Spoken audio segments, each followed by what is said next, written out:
ನಮಸ್ಕಾರ, ನಮ್ಮ ಬೆಂಗಳೂರಿಗೆ ಸ್ವಾಗತ. ನಾನು ಧನುಶ್ರೀ. ಡಿಸಿಎಂ ಡಿಕೆ ಶಿವಕುಮಾರ್ ಬೆಂಗಳೂರು ನಗರಾಭಿವೃದ್ಧಿ ಖಾತೆ ಮೇಲೆ ಕಣ್ಣಿಟ್ಟಿದ್ದಾರೆ.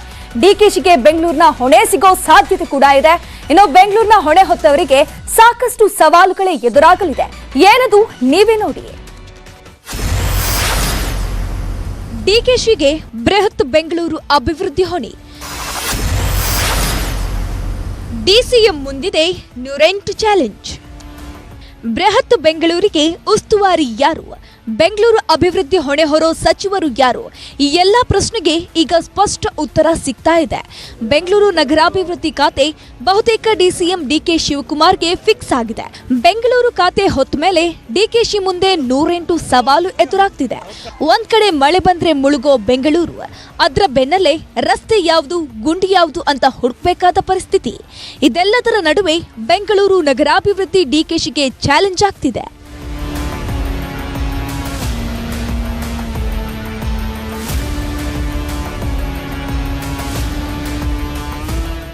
ಸದ್ಯ ಡಿಕೆಶಿ ಬೆಂಗಳೂರು ನಗರಾಭಿವೃದ್ಧಿ ಸಚಿವರಾದ್ರೆ ಅವರ ಮುಂದೆ ಯಾವೆಲ್ಲ ಸಮಸ್ಯೆಗಳು ಎದುರಾಗಬಹುದು ಅನ್ನೋದನ್ನ ಹೇಳ್ತೀವಿ. ಮುಖ್ಯವಾಗಿ ಬೆಂಗಳೂರಿನಲ್ಲಿ ರಾಜಕಾಲುವೆ, ಒಳಚರಂಡಿ ಸಮಸ್ಯೆ ಹೆಚ್ಚಿದೆ. ಮಳೆಯಿಂದ ತಗ್ಗು ಪ್ರದೇಶದ ಮನೆಗಳು ಜಲಾವೃತ ಆಗುತ್ತೆ. ಅಲ್ಲದೆ ರಸ್ತೆ, ಅಂಡರ್ಪಾಸ್ಗಳಲ್ಲೂ ನೀರು ನಿಂತು ಅಧ್ವಾನವಾಗುತ್ತೆ. ಈ ಸಮಸ್ಯೆಗಳನ್ನ ಆದಷ್ಟು ಬೇಗ ಪರಿಹರಿಸಬೇಕಾದ ಸವಾಲು ಡಿಕೆಶಿ ಮುಂದಿದೆ. ಅಲ್ಲದೆ ಮಳೆಗೆ ಮರ, ವಿದ್ಯುತ್ ಕಂಬಗಳು ಧರೆಗೆ ಉರುಳುತ್ತೆ. ಮಳೆ ಮುಗಿದ ಮೇಲೆ ರಸ್ತೆ ಗುಂಡಿಗಳು ಹೆಚ್ಚಾಗುತ್ತೆ. ಅಲ್ಲದೆ ರಸ್ತೆ ಕುಸಿತ ಕೂಡ ಸಂಭವಿಸುತ್ತಿದೆ. ಇನ್ನು ಶಿಥಿಲಗೊಂಡ ಕಟ್ಟಡ ಕುಸಿತವೂ ಹೆಚ್ಚಿದೆ. ಬೆಂಗಳೂರಿನಲ್ಲಿ ಹೆಚ್ಚಾಗಿ ಒತ್ತುವರಿ, ಅಕ್ರಮ ಕಟ್ಟಡಗಳಿವೆ. ಇವನ್ನ ಕಾರ್ಯಾಚರಣೆ ನಡೆಸಬೇಕು. ಇನ್ನು ಕಸತ್ಯಾಜ್ಯ ವಿಲೇವಾರಿ ಸಮಸ್ಯೆ ಕೂಡ ಹೆಚ್ಚು. ಈ ರಾಜಕಾಲುವೆ ಅಂತ ಪ್ರತಿ ಮಳೆಗಾಲದಲ್ಲಿ ಅಷ್ಟೇ ಬರ್ತಾ ಇದೆ ಹೊರತಾಗಿ ಆನಂತರದಲ್ಲಿ ಏನೂ ಬರ್ತಾ ಇಲ್ಲ. ಅದನ್ನೆಲ್ಲ ಪರಿಹಾರ ಕಂಡುಹಿಡಿದು ಬೆಂಗಳೂರು ಜನಗರಿಗೆ, ನಾಗರಿಕರಿಗೆ ಅನುಕೂಲ ಆಗುವಂಗೆ ಇರಬೇಕು. ಸರ್ಕಾರಗಳು ಬರ್ತಾ ಇದೆ, ಸರ್ಕಾರಗಳು ಹೋಗ್ತಾ ಇದೆ. BBMPಯಲ್ಲಿ ಬೇರೆ ಬೇರೆ ಸರ್ಕಾರಗಳು ಬರ್ತಾ ಇದೆ. ಇದರಿಂದ ಜನರಿಗೆ ಅನುಕೂಲ ಆಗುವಂಥ ಒಂದು ವ್ಯವಸ್ಥೆ ಮಾಡಬೇಕು. ನಾವು ಯಾವ ಪಾರ್ಟಿ ಅನ್ನೋದಕ್ಕಿಂತ ಅವ್ರು ಮಾಡಿದರೆ ಮಾಡಲಿ ಒಳ್ಳೇದಲ್ಲ, ಮಾಡಬೇಕಲ್ಲ. ಫಸ್ಟ್ ಅವರು ಏನೇನಾಯ್ತದೆ ಫಸ್ಟ್ ಕಂಡಿಡ್ಕೋಬೇಕಲ್ಲ. ಈಗ ಇರೋದೇ ಅವ್ರು ಆಲ್ರೆಡಿ ಮಾಡಿರೋದನ್ನ ಇವ್ರು ಕಂಟಿನ್ಯೂ ಮಾಡಬೇಕು. ಅದನ್ನ ಬಿಟ್ಟು ಬೇರೆ ಏನು ಮಾಡೋಕ್ಕಾಗಲ್ಲ. ಸಮೇತ ಅಂದರೆ ಇಲ್ಲೀಗಲ್ ಕನ್ಸ್ಟ್ರಕ್ಷನ್ ಅಕ್ವೈರ್ ಮಾಡ್ಕೊಂಡಿರೋದು ರಾಜಕಾಲುವೆ, ಅದೇ ಮೇನ್ ಕನ್ಸ್ಟ್ರಕ್ಷನ್ ಪ್ರಾಬ್ಲಮ್ಮು. ಆ ಭಾಗ್ಯ ಈ ಭಾಗ್ಯ ಎಲ್ಲ ಓಕೆ, ಬಟ್ ನಮಗೆ ಬೇಕಾಗಿರೋದು ಮಳೆ ಬಂದಾಗ ಈ ನದಿ ಥರ ಆಗ್ತಾ ಇದೆ ರಸ್ತೆಗಳು, ಅದಕ್ಕೆ ಏನು ಮಾಡಬೇಕು? ಎಲ್ಲೆಲ್ಲಿ ಗುಂಡಿಗಳಿದೆ ಅಲ್ಲಿ ಅವಾಗವಾಗ ಜಸ್ಟ್ ಇಷ್ಟು ಒಂದಿದೆ ಪಾಟ್ ಹೋಲ್, ಅದನ್ನು ಮುಚ್ಚಿ ಹೋಗ್ಬಿಡ್ತಾರೆ. ಬಟ್ ಅದು ಪರ್ಮನೆಂಟ್ ಸೊಲ್ಯೂಷನ್ ಅಂತೂ ಅಲ್ಲ. ಡಿಕೆಶಿಯೇ ಬೆಂಗಳೂರು ನಗರಾಭಿವೃದ್ಧಿ ಖಾತೆಗೆ ಪಟ್ಟು ಹಿಡಿದಿದ್ದಾರೆ.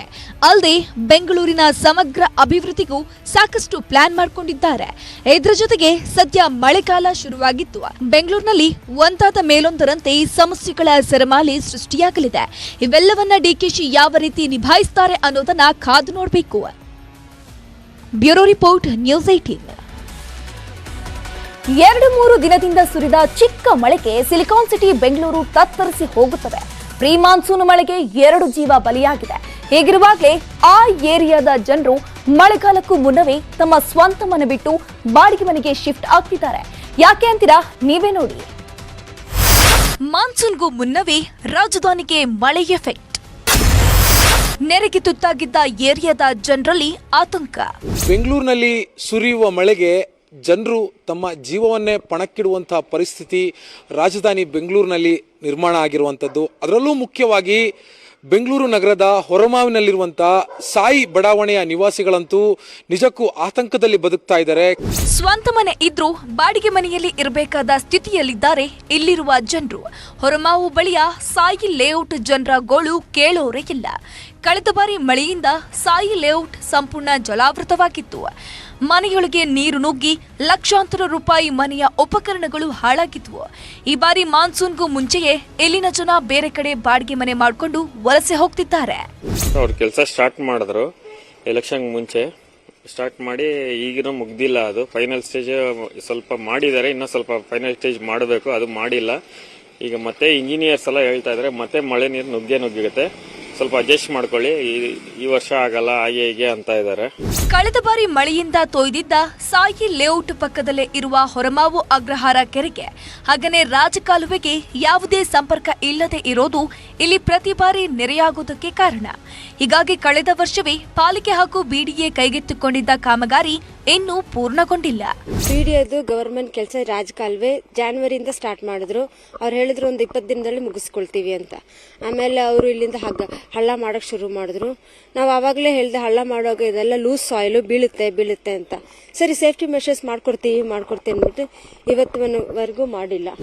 ಮತ್ತೊಂದು ಕಡೆಯಿಂದ ಬಿಬಿಎಂಪಿ ಹಾಗೂ ಬಿಡಿಎ ನಡೆಸುತ್ತಿರುವ ರಾಜಕಾಲುವೆ ಕಾಮಗಾರಿಯಿಂದ ಕೆಲ ಮನೆಗಳಿಗೆ ಇಲ್ಲಿ ದಾರಿ ಇಲ್ಲದಂತಾಗಿದೆ. ನೆಮ್ಮದಿಯ ಜೀವನ ಮಾಡಬೇಕು ಅನ್ನುವಂಥ ನಿಟ್ಟಿನಲ್ಲಿ ಮನೆಯನ್ನ ಕಟ್ಕೊಂಡಿರ್ತಾರೆ. ಆದರೆ ಮಳೆಗಾಲ ಬರುವಂತಹ ಸಂದರ್ಭದಲ್ಲಿ ಜನರು ಈ ರೀತಿಯಾಗಿ ಒಂದು ಏರಿಯಾದಿಂದ ಬೆಂಗಳೂರಿನ ಮತ್ತೊಂದು ಏರಿಯಾಗೆ ವಲಸೆ ಅಂತಾನೆ ಹೇಳಬೇಕಾಗುತ್ತೆ, ಗುಳೆ ಹೋಗುವಂತ ಒಂದು ಚಿತ್ರಣವನ್ನ ನಾವಿಲ್ಲಿ ನೋಡ್ತಾ ಇದ್ದೀವಿ. ಕ್ಯಾಮರಾ ಪರ್ಸನ್ ಶಿವಕುಮಾರ್ ಜೊತೆ ಆಶಿಕ್ ಮುಲ್ಕಿ, ನ್ಯೂಸ್ 18 ಬೆಂಗಳೂರು.